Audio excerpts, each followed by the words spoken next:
Roman here. And as always, we have the pleasure of having Jim Do and your podcast, Let's Get You Wealthy with Jim Do. Thank you so much for coming today. It's great to be here. And today we're going to talk about what wealth management firms are and also what the difference is between a family office. So why don't you talk to us about that? Really, the difference is a lot of wealth management firms are really investment advisory firms. And they're handling things like investments. So they're trying to help you invest in stocks and bonds, or they might bring you a private equity deal or a real estate deal or something, or an oil and gas deal. And you want to really think about that distinction, because if you're working with an investment advisory firm or a financial planner that's really managing assets and investing money for you, but not running the family office structure, those are two different things.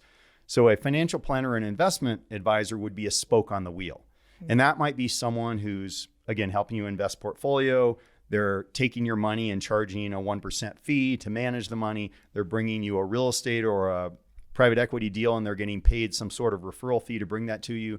That would be a structure where that person or that firm is a spoke on the wheel. The family office structure, where you actually have a wealth management firm in the middle, that would be a firm that's running the team. So reviewing the tax returns, looking at the legal documents, making sure that you're having everything in a coordinated way in a deep fashion. And that position, you want to have what I call a linchpin partner. And a linchpin partner has three distinct qualifications that would separate that firm from a normal financial planner or investment advisor. And so those three criteria are, the first would be a specialization in working with entrepreneurs, because most wealth planning firms work with anybody who has money. And those are generalists. And there's a big difference between someone who is a W-2 wage earner or inherited their money, that versus an entrepreneur business owner. Second, you need a firm with experience, because it's hard to build and run these teams. It's hard to build a family office structure for the entrepreneur. And you don't want someone who just thinks it's an idea or a marketing strategy that they're telling you about, but they've actually done it for a long time.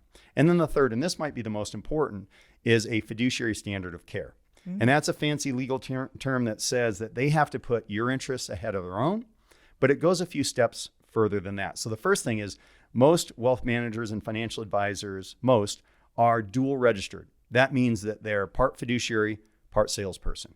The problem is you need to know when they're wearing the hat where they represent you as a fiduciary and when they're changing hats and they're selling you a product or a service or an investment, something of that nature. So that's the first warning sign when it comes to fiduciary. The next is, just because a firm is a fiduciary firm doesn't mean that they can't take hidden commissions, they can't take referral fees, they can't do revenue sharing, they can't get paid in a variety of ways. It just has to be disclosed. If they're a fiduciary, it has to be disclosed in a document that I have to tell you, most people never read. Oh, wow.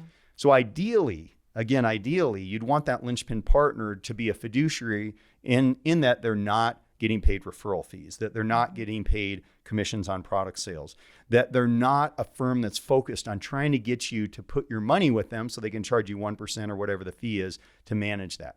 That would be a spoke on the wheel, and an investment advisor or a financial planner. And that can have a purpose on the wheel. But for the central part, for the hub, you want to have that linchpin partner with those three criteria: specialization, experience, and fiduciary standard.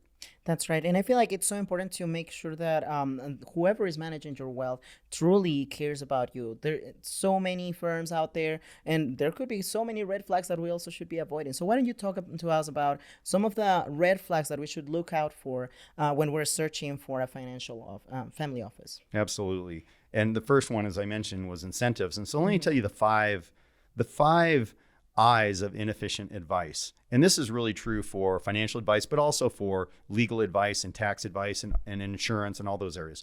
So the first I that makes advice inefficient is inattention. So you may have an attorney or a CPA or a financial advisor who's really good, but they've got a stack of files on their desk, and you're at the bottom of that stack. So inattention, even by really good professionals, can be a problem. The second I is ignorance. So I'm surprised often that I see different professionals, they'll know a little bit more than their clients, but they don't know the deep knowledge that you need, especially if you're a business owner or entrepreneur. The third thing is incompetence. I've seen a lot of the work product from attorneys, accountants, financial advisors, insurance agents, and there's a lot of bad work out there. You know, my dad was a pediatrician, and he used to say, you know what they call the person who graduates last in his or her class in medical school? I know. What do they call him? Doctor. So There's just like every profession, there's Oh, wow. good and there's good and bad ones. The next I of inefficient advice is incentives. So incentives would be follow the money. So there was a movie about Watergate in the 1970s. I'm dating myself, Oh no, but you're so young. Robert Redford was in it, and there's a famous quote, and the quote is follow the money. You need to understand the incentives of all the professionals on your wheel, because those incentives will impact and influence the type of advice that you're going to get. And you want to make sure you're as aligned as possible. So for example, if you're working with an investment advisor that gets paid 1% for managing assets, if you go to that person and say, hey, I'm thinking about paying off the building I use for my business, or I could give the money to you. Do you see the problem? The incentives, where they're incentivized to actually have the money go in the portfolio. Next would be indoctrination. So indoctrination would be professionals you work with who have a recipe. And what that means is everyone who comes to them, they treat the same. They say, here's exactly the way we're going to do your planning. Here's exactly the way we're going to recommend things for you, a recipe. Now, companies, whether they're in banks, brokerage firms, insurance companies, to scale, they want to use a recipe. They want to use a cookie cutter type approach. But what you want is you want someone who has a cookbook. So with a cookbook, they can pick the recipe that's right for you. So whether you're paleo or vegetarian or vegan, I'm running out of different diets, but whatever it is that they have the recipe that's right for you. And so you want to have a professional that has the recipe. So I think I covered all of those. Was that 5? I think so, yeah. And then again, all investors, all entrepreneurs, they are totally different. They all have different goals. So it's important to also find a firm that is worried about having a different plan for specifically your needs and what you are trying to accomplish. Any last piece of advice that you should give people when they are looking into these firms? The first thing is, I would say, find out how many clients like you work with that professional or that wealth management firm. Because if they only have one client like you and you're going to be their biggest client, they're probably not going to be the best fit. So make sure allowed to disclose that information on which yeah, of clients they have? course. Well, they can't tell you which clients. Oh. So for example, let's say you're a business owner and your business is doing between $1 and $5 million of revenue. I'll just pick a number. You could ask the professional, how many clients do you have who are business owners like me, who are doing between $1 and $5 million of revenue?